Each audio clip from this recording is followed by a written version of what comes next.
Welcome to Healthy Brain, Happy Body, a podcast from the Northeast Region Biofeedback Society. I'm Dr. Saul Rosenthal, a health psychologist in the Boston area, and your host as we investigate the incredible connections between brain and body. Over the past several episodes, we've been exploring creativity, not just as the expression of talent, but also as a human process. We've talked with neuroscientists, clinicians, vocal coaches, neurofeedback researchers, neurotechnologists, and people who examine what the internal process is for people who create.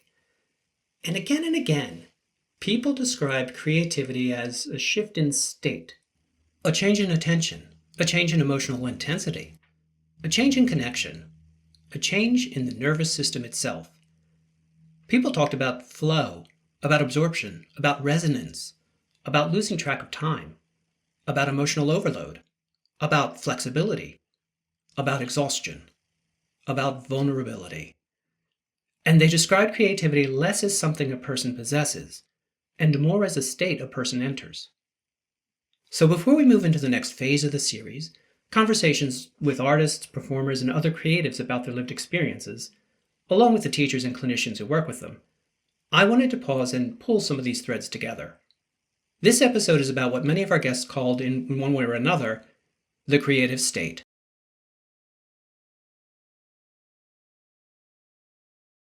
One of the first things that struck me in these conversations was how often people described creativity as an altered state of consciousness.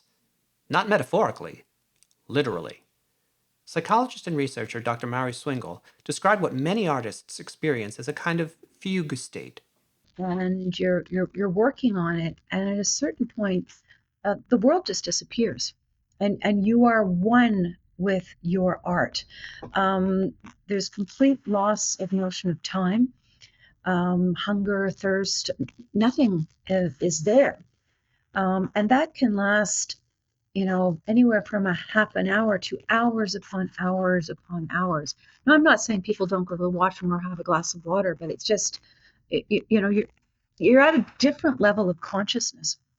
And the way you've been in this state is frequently the day after or a week after you go and look at what you've done. So if you've been up painting for 3 hours or 9 hours or whatever it is, and you crawl into bed and you wake up the next morning, you go, wow, did I do that? The same thing with writing. It tends to be a little bit more distal, like 3 weeks later or a year later, you read your book and it's like, wow, did I write that? And I kind of call that the muse. You're possessed in a most positive way by this other state, and it's just absolute free flow. That description came up repeatedly. The disappearance of time. The feeling that the work is somehow flowing through you instead of being consciously assembled piece by piece. Voice coach, therapist, and performer Danielle Pinals described something very similar.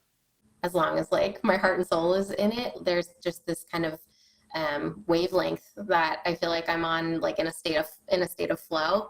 And to me, that feels like the most fulfilling kind of moment to be in, is that state. What fascinated me listening back to these conversations was how similar the language became, even among people from very different disciplines. Some spoke about alpha rhythms, some about emotional salience, some about embodiment, some about attention networks. But underneath the vocabulary was the same core observation. Creative work often involves a shift away from ordinary self-monitoring, often in unplanned ways. Neuroscientist Dr. Simone Lucchini described musical improvisation less as executing a plan and more as entering a dynamic exchange with other musicians in real time. Is that improvisation is undeniably a form of creativity, and it requires you to create in the moment.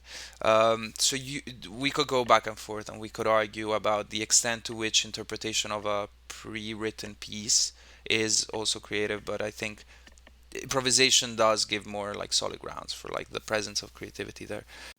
Not a loss of awareness exactly, but a different organization of awareness. Mary Swingle connected this directly to visualization and pattern recognition. When you close your eyes, do you see pictures, right? When you read a book, do you get a movie going in your head? So that tends to be the occipital, a very, very efficient occipital alpha. The low-high alpha in the frontal regions, that's pattern recognition. Okay, or the ability to manipulate patterns.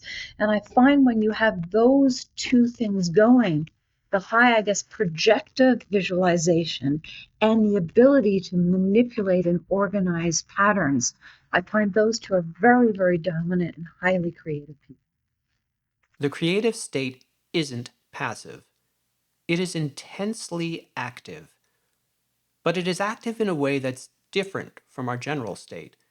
The creative state is less controlled, more associative, more immersive, and often profoundly embodied.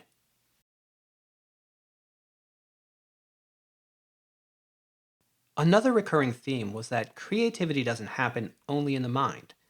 It happens in the body, in relationships, in emotional systems, in psychophysiological patterns of safety and threat. Danielle Pinals talked about what happens when expression itself stops feeling safe. Their nervous system, it's like a safety mechanism when it doesn't feel safe to express who you truly are authentically with other people. So in that case, it's being able to find your authentic voice underneath all of it and being able to share that with people who are safe and confident enough to share that with people who are safe. Sometimes that's the more kind of withdrawn, maybe usually an avoidant attachment style that comes with that, versus maybe a more like if I'm thinking of an anxiously attached person and they've experienced a trauma and they need to they almost feel like they need to over explain themselves, and there's like this almost like hyper arousal that happens. That idea that creativity depends partly on a nervous system in a state that allows expression came up over and over. Danielle described singing not simply as sound production, but as a whole body experience of resonance. And I can feel the resonance going up and down my body when I make that sound. The neuroscientist Penijean Gracefire approached this from a different angle. She described creativity as a form of world building. So creativity for me is always about world building and is always about connection and communication. And that's like just the foundation of anything else I'm going to say today. That phrase, world building, really strikes me. It applies to every creative pursuit: art, performance, music, therapy, engineering, relationships, identity. Creativity, in many ways, involves building internal models of ourselves, other people, and possibility. Penijean also described creativity as deeply connected to sensitivity, to how permeable we are to the world around us. There's the insensitive and the overly sensitive. We see both of those categories in people who are quite creative. One of the tensions underlying this entire series is that the same sensitivity that fuels creativity can also overwhelm the system. And that means the creative state depends partly on the ability to move between engagement and disengagement, between immersion and distance, between openness and stability. MIT researcher Kimaya Lakamwasam described music almost as a guided emotional transition.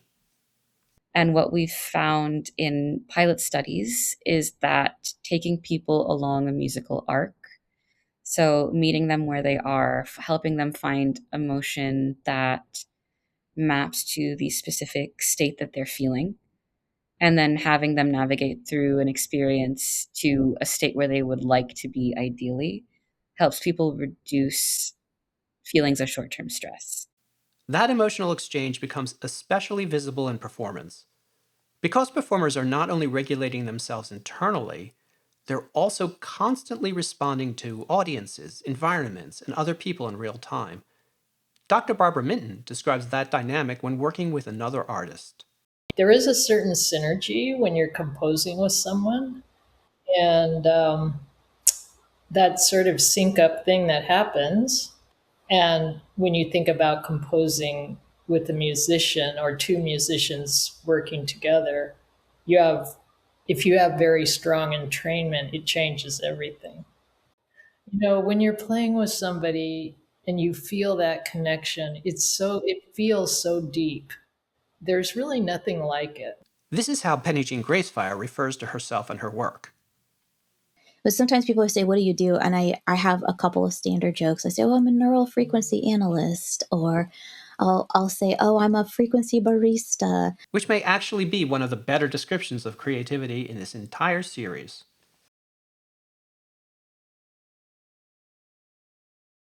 As a behavioral health clinician, I'm of course interested in disruptions. If creativity relies on flexibility, resonance, immersion, and emotional access, what happens when something goes wrong? What fractures the state?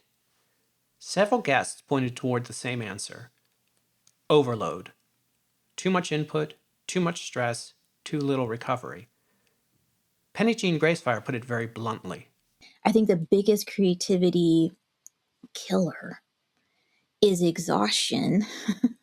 Like being under resourced, it's just exhaustion and stress. And I'm even just framing stress as all the things happening that are essentially we have to expend resources on to just survive. Dr. Mari Swingle described something similar from the perspective of technology and attention. Dr. Rex Jung talked about the importance of downtime for the creative process away from everyday technology. You need blank space to create. You need some boredom to create. Some of the advice also is that I've found to be helpful is to find that downtime that is important to allow your mind to wander, to play with those ideas in a way that allows them to collide together in ways that they otherwise would not. Having that time that you can reliably allow that default mode to sing, if you will, is important, and becoming comfortable with that. In this age of iPhones and everything and email and all of the distractors, I think it's important to try to get away from that and find some time away from the distractions. You need some boredom to create. Not because boredom itself is creative, but because creativity seems to require a condition of empty space, silence, pause, reflection, wandering attention. And many of us now live in environments specifically designed to eliminate those conditions. Mari described modern technology as creating endless input without enough room for output. First of all, if all you're getting is input, input, input, input, and there's no space for output, okay, it's as basic as that. What struck me listening back to this section was that almost every guest, in one form or another, described creativity as requiring permeability, but not constant bombardment. The nervous system has to be open enough to absorb experience, but also stable enough to organize it. And exhausted systems rarely create well. Another theme also emerged repeatedly in these conversations. Creativity may need open space, but it isn't always calm. Sometimes the same systems that fuel creativity can also become destabilized. Neurologist and author Dr. Alice Flaherty describes the hypergraphia which drove her to write compulsively, struggling to separate the creative process from the pathological. If the brain can cause hypergraphia, maybe writer's block is related. And I was like, I should write a book about that. And I had not really been interested in writing for other people until then. And I think part of the reason was that when you're mentally ill, I was thinking I was going to lose my job, end up in a trailer park. And I was very anxious that people would see me as worth something. So if I could turn my symptom, which was this compulsive writing, into something that could get published, then poof, I go from mentally ill to author in 30 seconds. I think a lot of the studies of creativity that show that creativity is good for you and it makes you healthier and happier and stuff, that's all looking at like normal people creativity when, we do something in the shop and we're pleased with ourselves. a lot of the people that are super creative, it's not necessarily healthy from any point of view except their publisher or, the people that are marketing their products.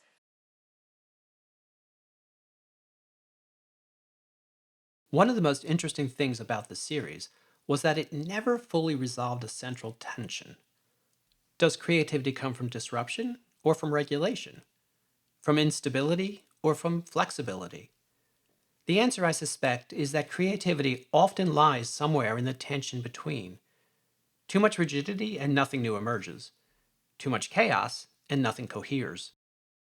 The creative state may depend on a nervous system that can move fluidly between those poles. Penijean Gracefire described this as the ability to stay in mismatch. Instead of, oh, that's distressing and in need of correction, then your own creative capacity will expand. That may be one of the most important ideas from this entire series, because creativity, by definition, requires tolerating uncertainty, not knowing, experimentation, revision, the possibility that our existing models are incomplete. Even the conversations about artificial intelligence kept returning to this point. Kimaya Lakamwasam framed it very simply. I think humans are creative. And I think that the data that we train these models on is creative data made by creative humans. I think that we can be creative with AI. We can enable human creativity through AI tools if we do it responsibly and if we do it well. After all these conversations, I'm less convinced that creativity is a rare trait possessed by a gifted few. I'm more convinced that it reflects a set of nervous system conditions: flexibility, attention, emotional access, safety, sensitivity, curiosity, enough structure to organize experience, enough openness to transform it. The creative state may be what happens when the nervous system becomes flexible enough to connect ideas, emotions, memories, and sensations in new ways. And maybe that's why creativity matters so much. Not only because it produces art, but because it reveals something fundamental about being human. One thing I've realized making this series is that creativity looks very different from the inside than it does from the outside. From the outside, we often see performance, talent, output, finished work. But underneath that are nervous systems that are constantly negotiating uncertainty, emotion, attention, connection, and identity. And that's where we're headed next.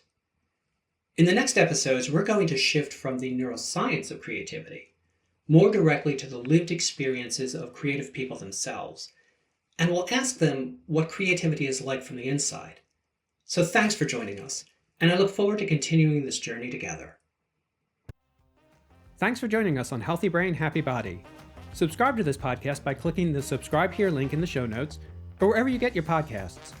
If you enjoy Healthy Brain, Happy Body, please rate us and leave reviews at Apple Podcast, YouTube, or wherever you get the podcast.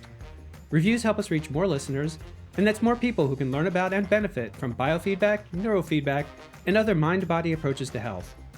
Also, let us know what you think by sending us email. Our address is healthybrain@nrbs.org. Healthy Brain, Happy Body is produced and edited by me. The theme music is Catch It by Coma Media. It is a production of the Northeast Region Biofeedback Society.